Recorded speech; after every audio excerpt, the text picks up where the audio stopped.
Hi, today we're going to be continuing the lecture on polynomial rings.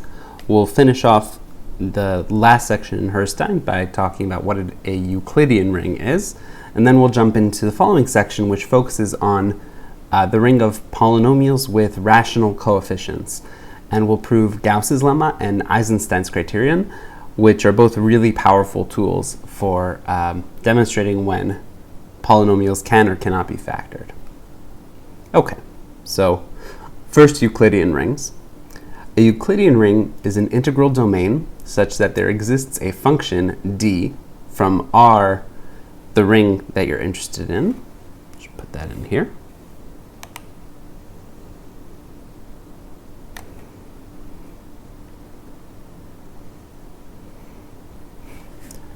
Exists a function d from the non-zero elements of R to the non-negative integers, satisfying two properties. First, for any a and b in the ring, d of a is less than or equal to d of a times b. So multiplying by b cannot make the value of d smaller. If a is not equal to 0 and b is not equal to 0, then there exists q and r in the ring R such that b equals qa plus r, where r equals 0 or d of r is less than d of a. Okay, and this should be reminiscent of the division algorithm, which we did for integers as well as for polynomials, and r corresponds to our remainder. So the two examples of Euclidean ring that we've seen, as I just indicated, are z, where the d function takes a number n and returns its absolute value. Okay. And the other example we've seen is polynomial rings over fields, okay, where the coefficients are elements of a field, and the value of d on an element of your polynomial ring is just the degree of that polynomial, and you can check that both of these are trivially satisfied. Okay, so that's it for the previous section in Herstein. Now we'll move on to the next section about rational polynomials. Okay, first we start with a lemma, and this is going to move us towards the Gauss's lemma. If f is a polynomial with rational coefficients, recall that Q is the field of rational numbers,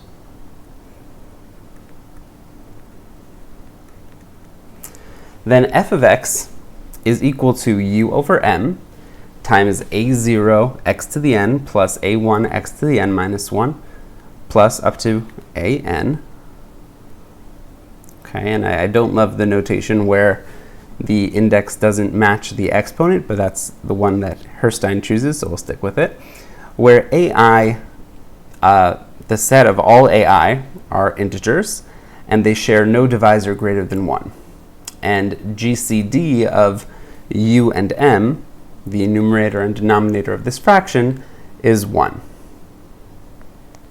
Okay, so this is a relatively straightforward lemma. The way we might prove it is simply to start with our polynomial. So if we have a polynomial in the rational number, a polynomial over the rationals, so all of the coefficients are rational, then we'll have this is equal to b0 c0 x to the n plus up to bn over cn. So the first thing you can do is clear all the denominators, factor those out to the front. So then you have f of x equals 1 over c0 through cn b0 x to the n plus up to bn. Well, actually, I suppose you're going to pick up a factor of c, the factor of each of the other c's for each of these fractions. So let's just rename each of these coefficients, and we'll call this a0. Let's call it a0 prime x to the n plus up to a n prime. And then at this point, we can see what's the largest factor shared by all of the elements ai prime. So find the greatest common denominator of a naught prime through a n prime. Let that number be u, and then we can factor that out to the front. Actually, let's call this one v. Okay, so now we have f of x equals v over c naught through cn, a naught prime x to the n plus, and now at this point, because we factored out the v, we can just call this a naught. Okay, so this will be the a's that we were hoping for all along. Okay, because now they share no divisor greater than 1 since you factored out the greatest common divisor. Okay. So at this point, the only thing that's left is to change our fraction in front to make sure that they share no common terms. But all you have to do that is just cancel any common divisors in the numerator and denominator. So let's do that on the next slide. So that means that, so after canceling like terms in the numerator and denominator,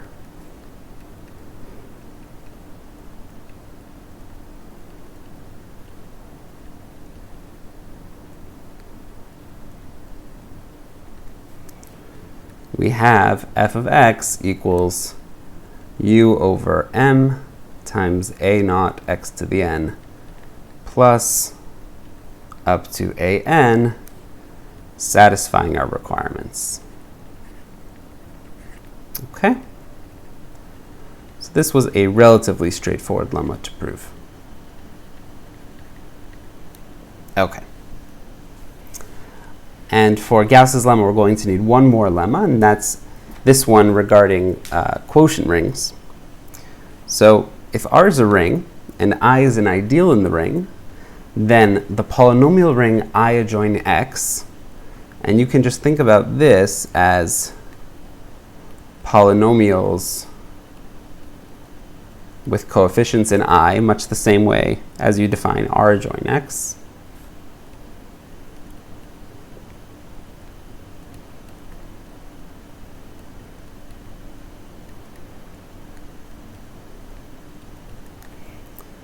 Okay, this is an ideal of R adjoin X, and the quotient ring R adjoin X modulo I adjoin X is isomorphic to the ring of polynomials whose coefficients are in R mod I.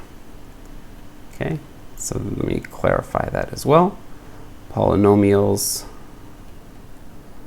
with coefficients in the quotient ring R mod I. Okay, so now we have to think about how to prove this.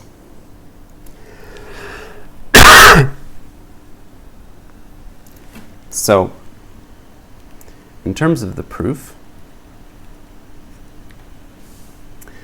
we want to define an homomorphism from R adjoin X to R mod I adjoin X, which has I adjoin X as its kernel. And then we can apply the first isomorphism theorem for rings. So we're going to define so first we define the canonical homomorphism from a ring to a quotient. So take phi from R to R mod I, the canonical homomorphism which sends an element of the ring to its coset to its coset of I, corresponding coset of I. And then we can define a homomorphism on the polynomial ring. Okay, and this will be a capital phi, which sends R adjoin X to R mod I adjoin X.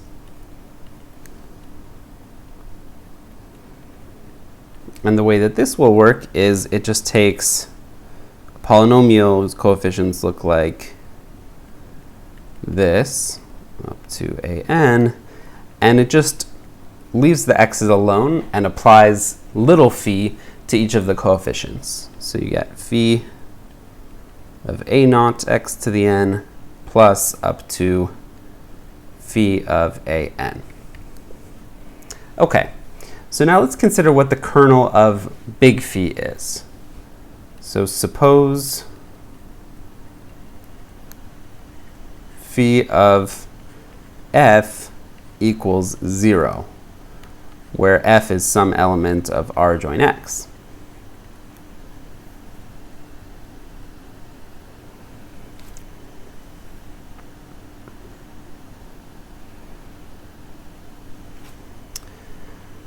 Then capital phi of f equals little phi of a sub 0 x to the n plus up to phi of a sub n equals 0 means that all of the coefficients of this polynomial have to vanish. That phi of a naught equals up to phi of a n equals 0. But since we're looking at the canonical homomorphism to the quotient, the kernel of that, the thing that sends all of these guys to 0, or rather, the elements that get sent to 0 are just the AIs in the ideal. So this means that, so this is if and only if, both of these are if and only if, AI is in the ideal for all I. That means that f is in I adjoin X as a subring of R adjoin X. Okay, so that means that the kernel of capital phi is exactly I adjoin X.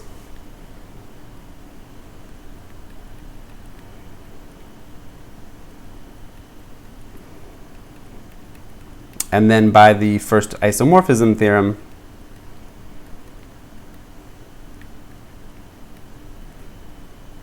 we have the isomorphism R adjoin X modulo the kernel of phi, which is I adjoin X, is isomorphic to the image of phi, which is R mod I adjoin X. Okay, relatively straightforward. Okay, and if you think about the special case where R is the ring of integers and I is the ideal generated by some prime, then what this tells us is Z adjoin X modulo I adjoin X is isomorphic to ZP adjoin X. So, for example, if you take integer polynomials or polynomials with integer coefficients and you mod out by the polynomials with even coefficients, so something like 2z adjoin x, then this is isomorphic to z mod 2z adjoin x, or equivalently, using the same notation as above, z2 adjoin x. Okay? And this is just straightforward restatement. Okay, and now we arrive at Gauss's lemma. And for Gauss it's a lemma, but for us it's a theorem that if we let f be a polynomial with integer coefficients, and it's a monic polynomial, which, as you'll recall, means that its leading coefficient is 1. If we suppose that f factors as a product of two polynomials with rational coefficients, then f also factors as a product of two polynomials, both of which are monic polynomials with integer coefficients, and they have the same degree. They have the same degrees as the corresponding rational polynomials that you began with. Okay? So this is a pretty powerful statement, and you might say, in other words, that any rational factorization of this type of polynomial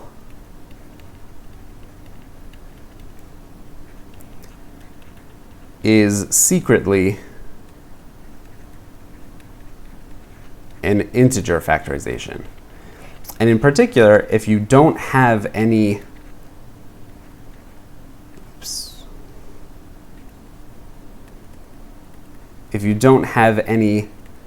integer factorizations, you're not going to have any rational factorizations either.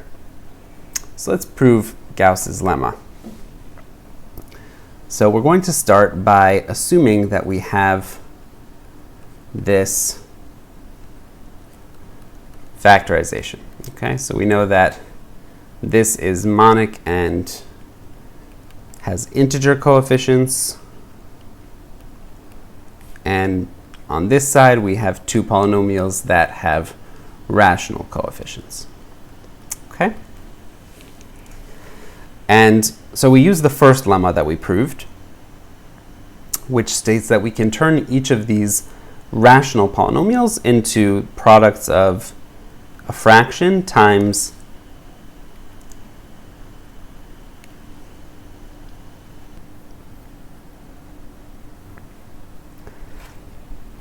a rational coefficient. I'll give this a little subscript 1 corresponding to a. So each of these rational polynomials is a rational number times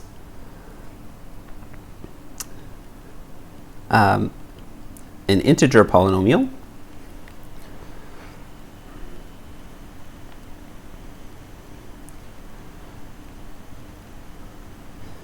satisfying this property that all of the AIs share no common factor greater than 1. Okay, so the GCD of U1 and M1 will be 1.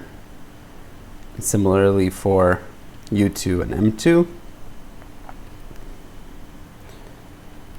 as well as for the AIs. Oh, sorry, these should be assumed to be different, possibly. You're not in general assuming that the factors will have the same degrees. So let this be, this one will have degree R and this one will have degree S. Okay, so the A0 through AR have greatest common divisor 1, and the B0 through BS also have greatest common divisor 1. Okay, so relatively tightly constrained in these ways. So combining the rational numbers, what we get is f of x is equal to v over w times a naught x to the n, x to the r plus up to ar b naught x to the s plus up to bs. Okay, and we can assume at this point that v and w also have no common divisors, because if they did, we can just cancel them. Okay?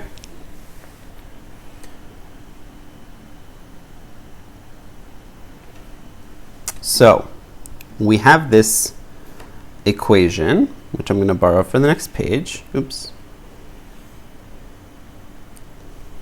Okay, let's see how much extra stuff we brought along. Not too much. Okay, so we have this equation. We can multiply both sides by w, and we'll get wf of x equals v times a naught x to the r plus up to, you know what, I'm just going to borrow from the previous line. Okay, and at this point, we notice that since W and V have no common divisors, if we're thinking that W is bigger than 1, then you can take some prime divisor of W. So let's suppose some prime exists that divides W. So if W is just 1, then we have on the left-hand side f of x, and on the right-hand side we have two integer polynomials times an integer, and so at that point we can just argue that, okay, so let me write this down. Suppose W equals 1, then by looking at the highest degree terms, you can prove that V equals A naught equals B naught equals 1, and then you've proven everything. Then these are integer polynomials, and they're monic, and they do everything you need them to do. Okay, so then we're done. So we just put a little box. Suppose W is bigger than 1, then, okay, so then W is an integer, so it's an integer greater than 1, so it has to have a prime divisor. So you can take P dividing W such that P does not divide V. Okay? So this has to exist because we said before that the greatest common divisor is, this has to be the case because the greatest common divisor of those two is 1. And so P can't be a factor of both of them. Okay, so take P divides W, then P does not divide V because the GCD of the two of those is equal to 1. Furthermore, you're going to have at least one of the AIs, and one of the BIs will not be a multiple of P. There exists I and J such that P does not divide AI and P does not divide BJ. And the reason for that is the GCD of the AIs was 1. So if P divided all of them, that would mean that P would also divide the greatest common divisor. And the same argument goes for BJ. Okay, so the next idea, now that we know that P doesn't divide V and doesn't divide at least one of the coefficients of each of those polynomials, I'm going to pass to the quotient ring. So consider the image mod P. Okay, in particular, we're looking at the ring ZP adjoin X. Okay, then on the left-hand side of the equation, we have W, which has a factor of P times f of x. So on the left-hand side, WF of x becomes 0, mod P.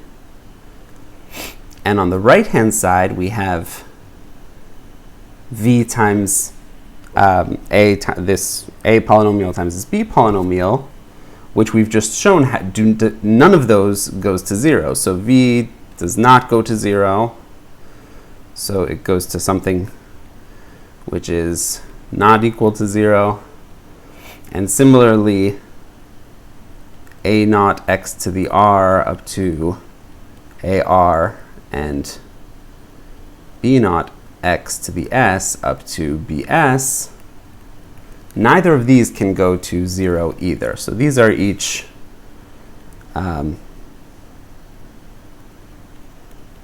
polynomials. I'm going to give it a little tilde to represent, or maybe let's give it a bar. That's often what we write for a quotient. A bar of x and B bar of x, neither of which is equal to 0 because of our observation that one of the coefficients is not divisible by P.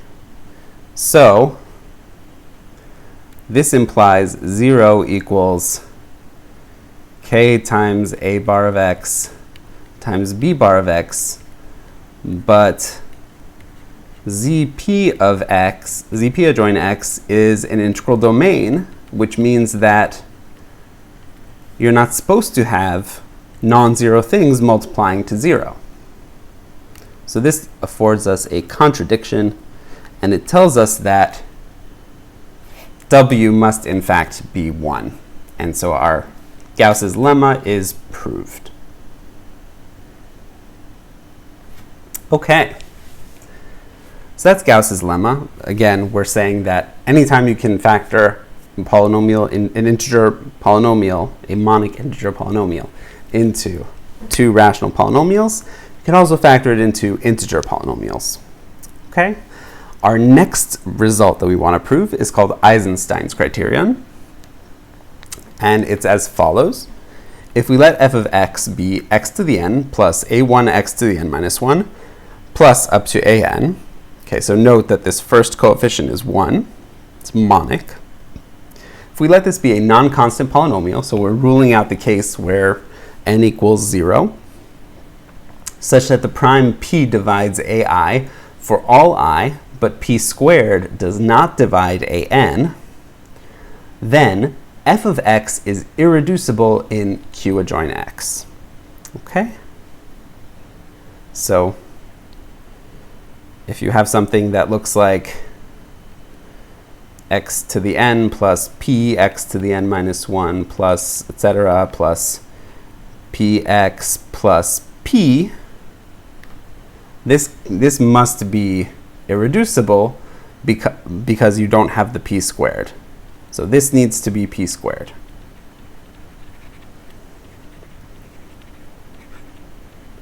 Okay. That's the idea. Now let's try and prove this. So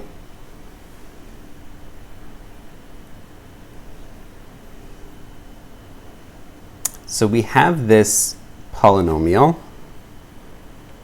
and we're going to consider what happens. So let's suppose that this factors. Okay, so the structure of the proof that we're going to do is we're going to suppose that f of x factors as a of x times b of x.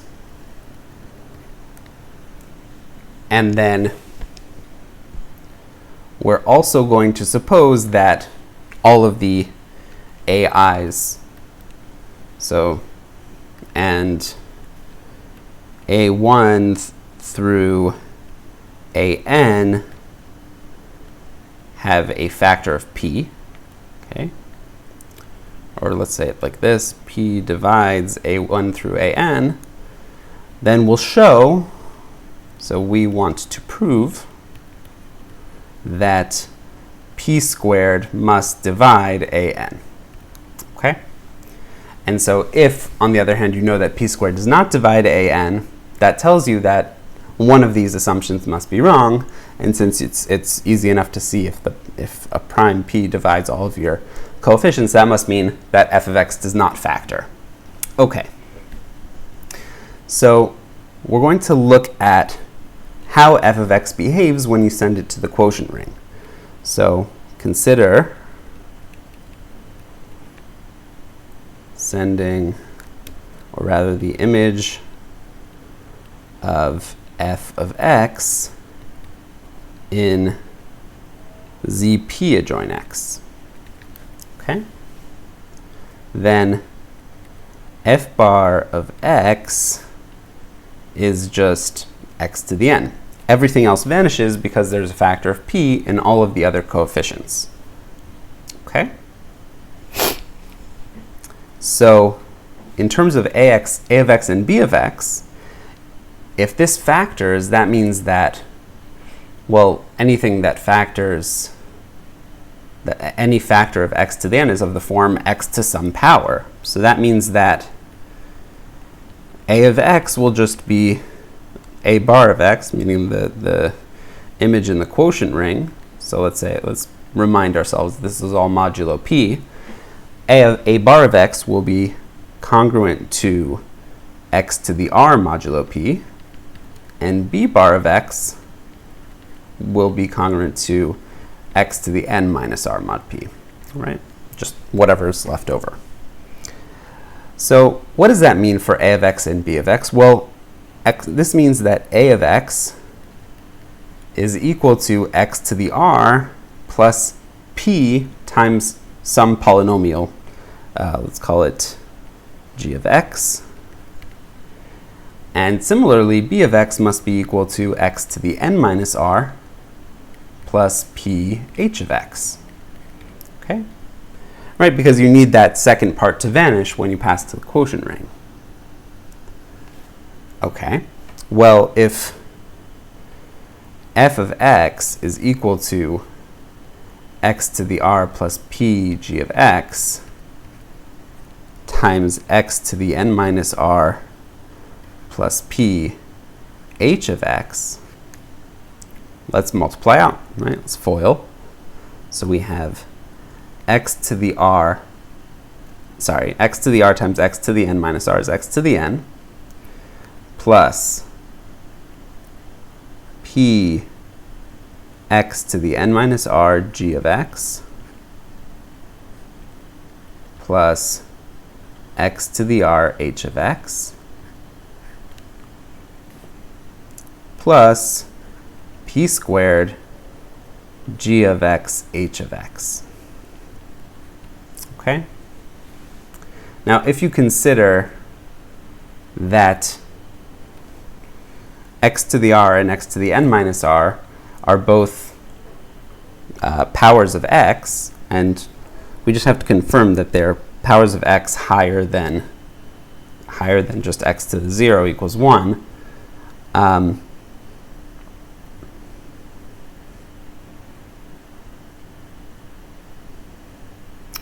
Yeah, I think because you can, by looking at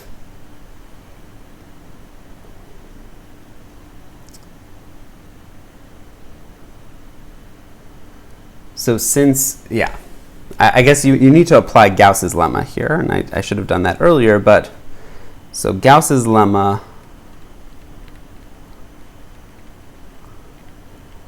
would say that since f of x is a monic polynomial, both of its factors have to be monic. So you can't have a case where, you know, these are non-trivial factors, but then when you pass to the quotient ring, everything vanishes, because the leading coefficient is always going to be 1. So that leading term never vanishes.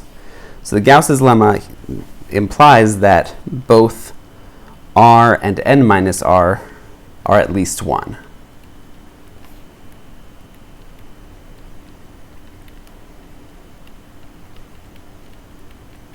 Okay?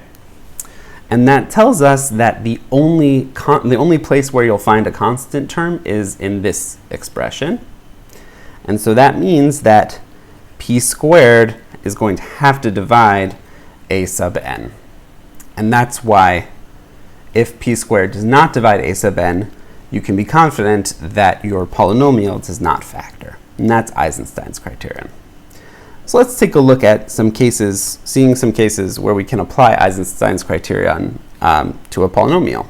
So if we have a polynomial of the form x to the n minus p for p a prime number, so I can immediately say this is irreducible because, you know, certainly p divides 0, so all of these missing terms have all satisfy being divisible by p. But the last term, the constant term, p squared, does not divide minus p. So since Eisenstein's criterion, Eisenstein's criterion says that this is irreducible. Okay? Okay, and how about for number 2? Looking at the polynomial x to the 5th minus 4x plus 22. Well, here our magic prime is 2.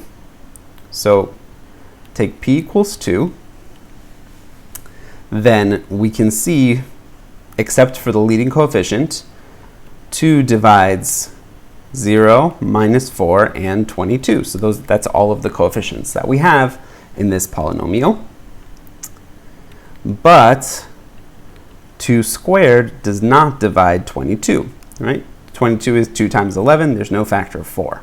So this implies that the polynomial is irreducible. Okay, you cannot factor this.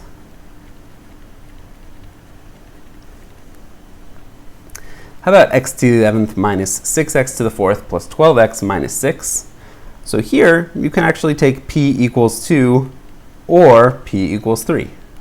This works using either of those primes.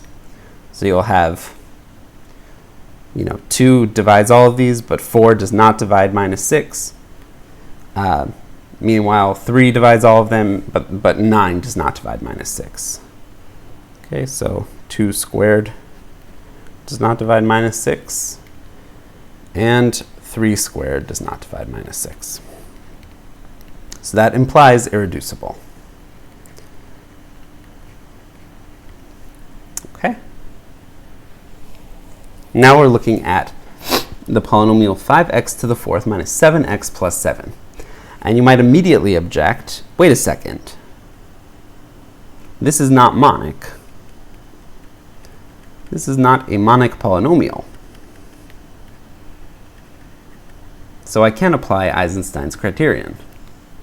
Okay, and you'll be totally in your rights to say that, but when you have such a potent tool as Eisenstein's criterion, you'll want to try and find a way to use it anyways. So let's try and do that. And the way we're going to do that is we're going to say, okay, let's call this polynomial f of x. We're going to make a new polynomial called g of x, which will be equal to 5 cubed times f of x. Okay, and this now gives us 5 to the 4th x to the 4th minus 5 cubed times 7x plus 5 cubed times 7. And now you'll notice that I can group 5 and x. So this becomes 5x to the 4th minus 5 squared times 7, 5x, plus 5 cubed times 7. Okay? And now this is, if we let u equals 5x, this is a new polynomial where we have h of u equals u to the 4th minus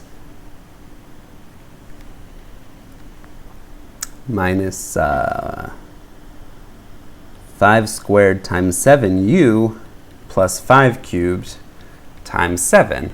And this is a monic polynomial, so we can apply Eisenstein's criterion. Okay, so we're going to pick p equals 7, and since 7 divides all of the coefficients after the first one, okay, 7 divides a 1 through a 4, but 7 squared does not divide a 4. So h is irreducible.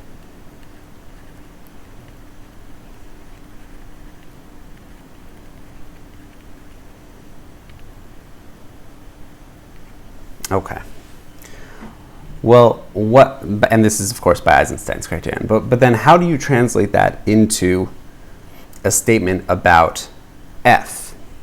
Well, suppose f factored. Suppose f of x equals, let me make a new page of this. Suppose that f of x factors, okay, so by way of contradiction.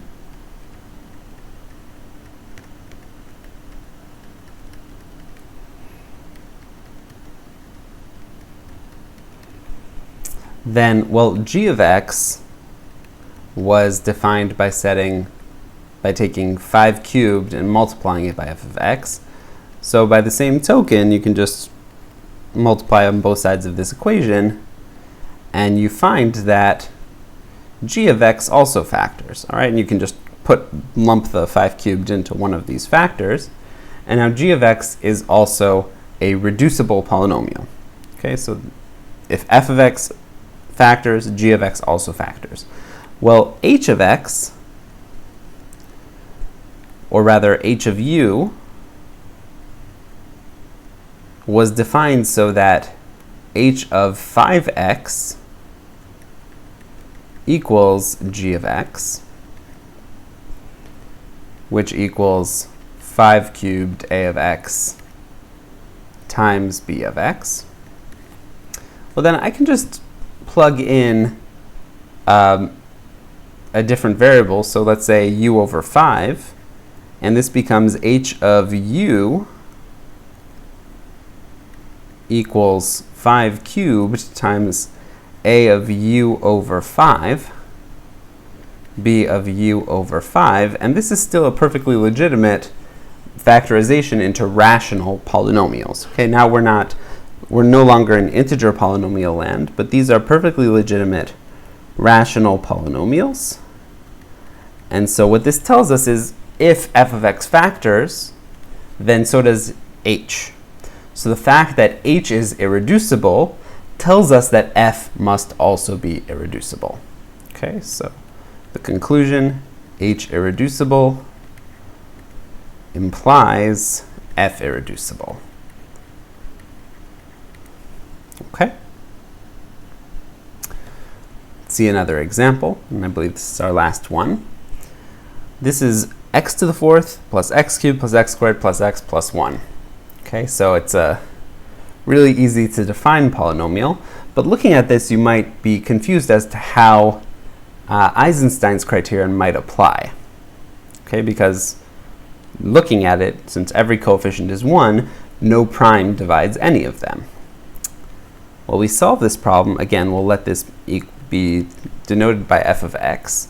We solve this problem by shifting the polynomial. So let's take g of x to be f of x plus 1. Okay? And this will be defined, and this by just plugging in, we can see is x plus 1 to the fourth plus x plus 1 cubed, etc., down to 1. Okay, so what will the coefficients of this polynomial be?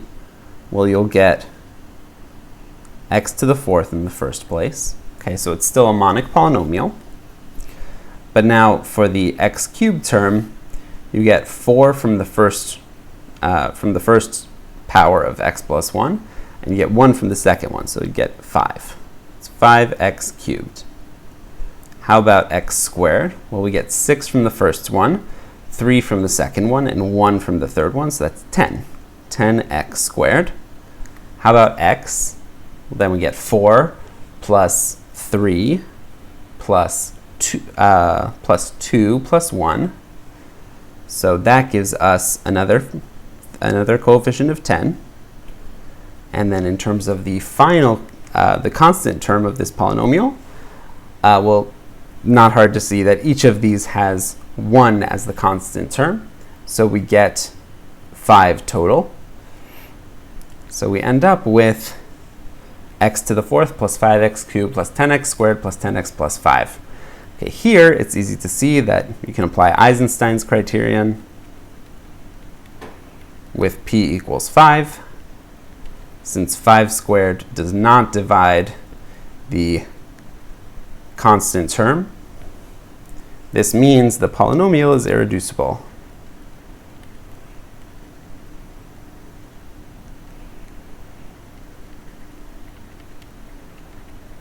Okay, well, what about f of x? Is f of x irreducible? If f of x factored, so if f of x equals a of x times b of x, then by the same token, that would imply f of x plus 1 would just be equal to a of x plus 1 times b of x plus 1. So you would be able to factor that as well. So this tells us the fact that g of x is irreducible implies that f of x is also irreducible. Okay? So that's a few ways, some of them a little more creative than others, of how you can apply Eisenstein's criterion to determine whether polynomials are irreducible or can be factored. And it's just a little taste of the kinds of tools that you can use to analyze polynomials with rational coefficients. Okay, let's stop there.